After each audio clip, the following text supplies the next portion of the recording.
54வது திருப்பாடல் சிந்திக்க இருக்கின்றோம். முதல்ல பாடல் என்னன்னு பார்த்துட்டு பாடலுக்குரிய விளக்கம் பார்க்கலாம். உடையாளை ஒல்கு செம்பட்டுடையாளை ஒளிர்மதி செஞ்சடையாளை வஞ்சகர் நெஞ்ச அடையாளை தயங்கும் நுண்ணூல் இடையாளை எங்கள் பெம்மான் இடையாளை இங்கு என்னை இனி படையாளே உங்களையும் படையா வண்ணம் பார்த்திருமே.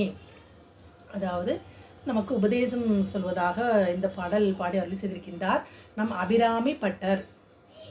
ஒவ்வொரு ஆன்மாவுமே ஏதாவது ஒரு குறிக்கோளோடு வாழணும். ஆன்மாக்களாக நம்மளோட குறிக்கோள் என்ன? அறம், பொருள், இன்பம், வீடு, இந்த 4 பெறணும். அப்படி பெற்றால்தான் உள்ளத்திற்கு மகிழ்ச்சி, உடம்பிற்கு ஆரோக்கியம், அறிவுக்கு தெளிவு, இந்த ஆன்மாவிற்கு வீடு வேறு என்ற பேரானந்தம். அதை தர வல்லவள் அன்னை. ஆரம்பிக்குவதே உடையாளே என்று குறிப்பிடுகின்றார்.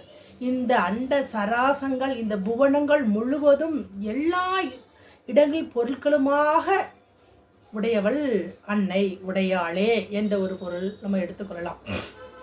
நாமளும் அவளுடைய உடைமை பொருட்கள் தான் இல்லையா? அவள் இயக்க தான் நாம் இயங்குகின்றோம். இப்போ நம்ம சிவ பூஜை செய்யும்போது ஆத்மலிங்கம் அப்படின்னு சொல்லுவாங்க. எங்கே போனாலும் எடுத்துகிட்டு போவோம். உடையார், என்னுடைய உடையார், என்னுடைய உடையார்னு சொல்லுவோம். அந்த உடையாருடைய அருகில் இருப்பு உடையவள், அவளையும் உடையாள் என்று சொல்லுவோம். உடையாள் உந்தன் நடுவிருக்க என்பது திருவாசகத்திலேயே மாணிக்க வாசகர் பாடி அருளி செய்திருப்பார். அப்படிப்பட்ட உடையாளை எல்லாம் வல்லவள், நமக்கு அனைத்தையும் தரவல்லவர்,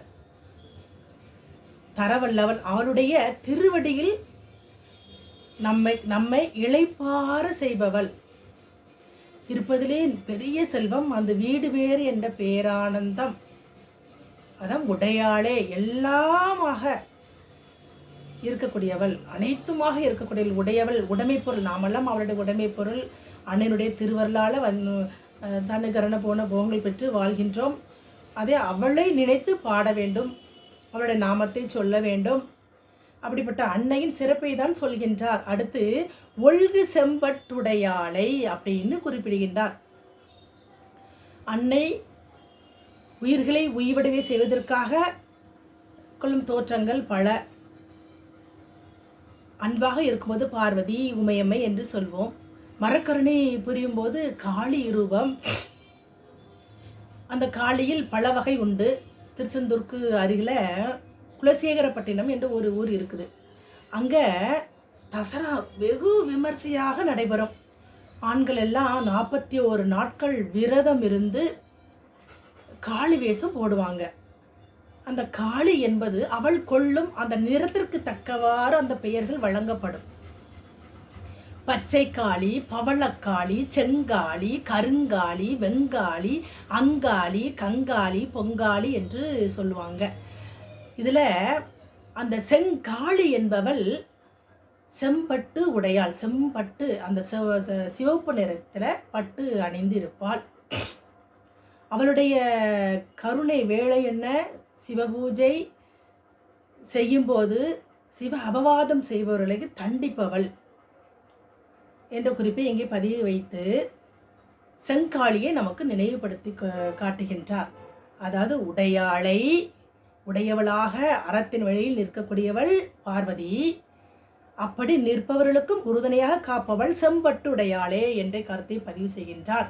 அடுத்து ஒளிர்மதி செஞ்சடையாளை அப்படின்னு குறிப்பிடுகின்றார். சடை என்றாலே நமக்கு சிவபெருமான் தான் நினைவுக்கு வருவார். சிவவேறு சக்தி வேறல்லவே. அதனால தான் ஒவ்வொரு பாடலையுமே நம்ம அபிராமிப்பட்டர் சிவத்தையும் சக்தியும் நினைத்தே அந்த வார்த்தையை சொல்லியே ஆரம்பிப்பார். அப்போ சிவபெருமானுக்குரிய இலக்கணங்கள் அன்னைக்கும் உண்டு அல்லவா? அவர் எந்த தோற்றம் கொள்கின்றாரோ அந்த தோற்றத்தையும் இங்கே குறிப்பிடுகின்றார். கீற்றணிந்து செஞ்சடையோடு அந்த ஆத்ம ஞானத்தை தரவல்லவர் சிவபெருமான். அதே இலக்கணத்தை அன்னையும் உடையவள். அவளை நினைந்து உருகும் அன்பர்களுக்கு அந்த ஆத்ம ஞானத்தை தரவல்லவள்.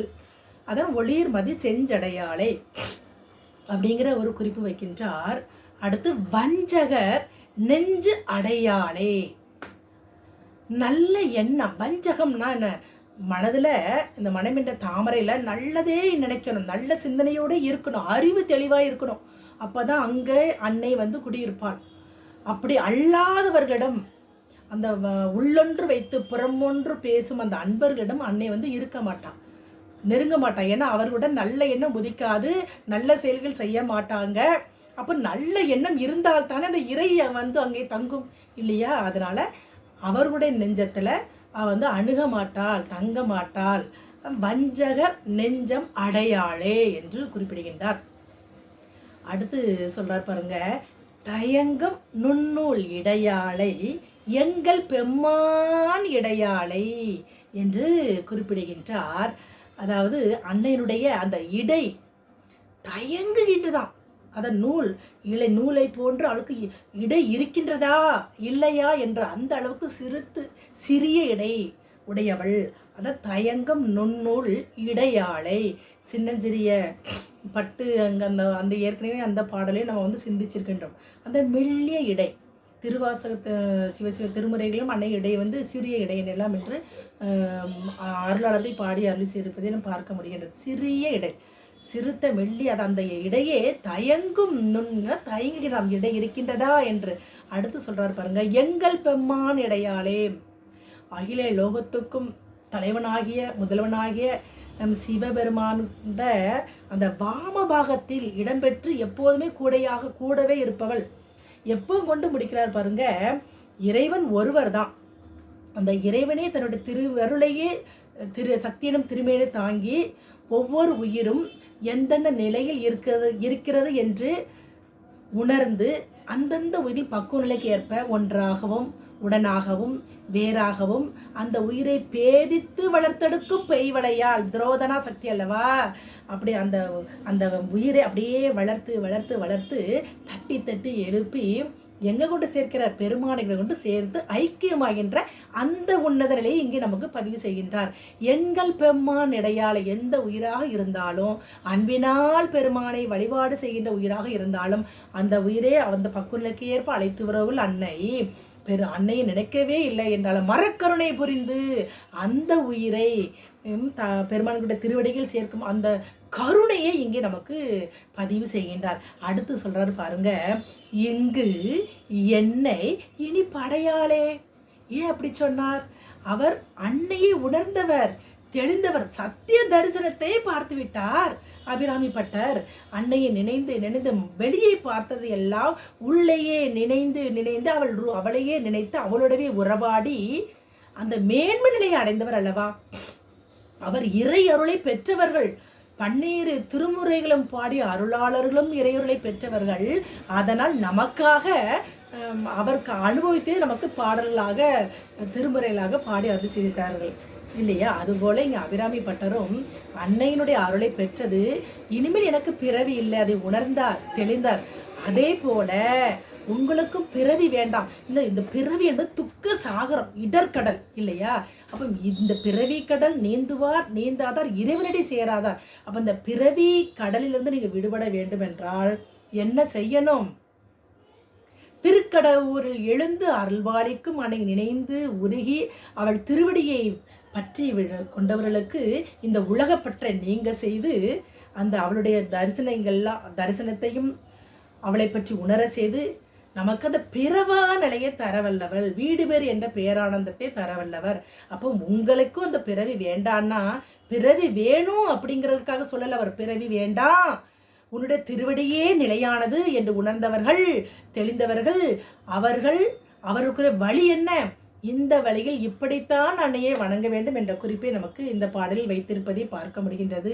ஆக உயிர்களாகிய நாமெல்லாம் இந்த உலகத்தில் இருப்பது அனைத்தும் அழியக்கூடியது, அழியாதது அன்னையினுடைய திருவடி. அவளுடைய திருவடியை பற்றி கொண்டால் நமக்கு வீடு பேர் என்ற பேரானந்தம் கிடைக்கும். அப்போ அதற்கு வருகின்ற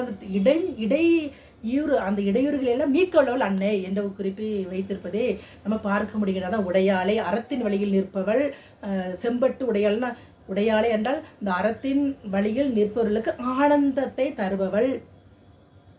வஞ்சகர் நெஞ்சடையாளை என்றால் அதை உபதேசம் பெறாத அந்த உள்ளங்களுக்கும் அந்த உபதேசத்தை மரக்கருணை புரிந்தும் தரவல்லவள். அப்படி தரவல்லவர் பெருமானோட இணைந்து நமக்கு சகல சௌபாக்கியம் அழிவில்லாத அந்த போகத்தையும் தந்து நம்ம அவளுடைய திருவடியை ஆட்கொள்வள் என்ற குறிப்பு வைத்திருக்கின்றார். நாமும் அன்னையின் புகழ் பாடி அவருடைய திருவடியை அடைவோமாக என்று கூறி தங்களிடமிருந்து விடைபெறுவது சிவசாந்தா சண்முகம். மேன்மைக்குள் சைவநீதி விளங்குக உலகமெல்லாம். திருச்சிற்றம்பலம்.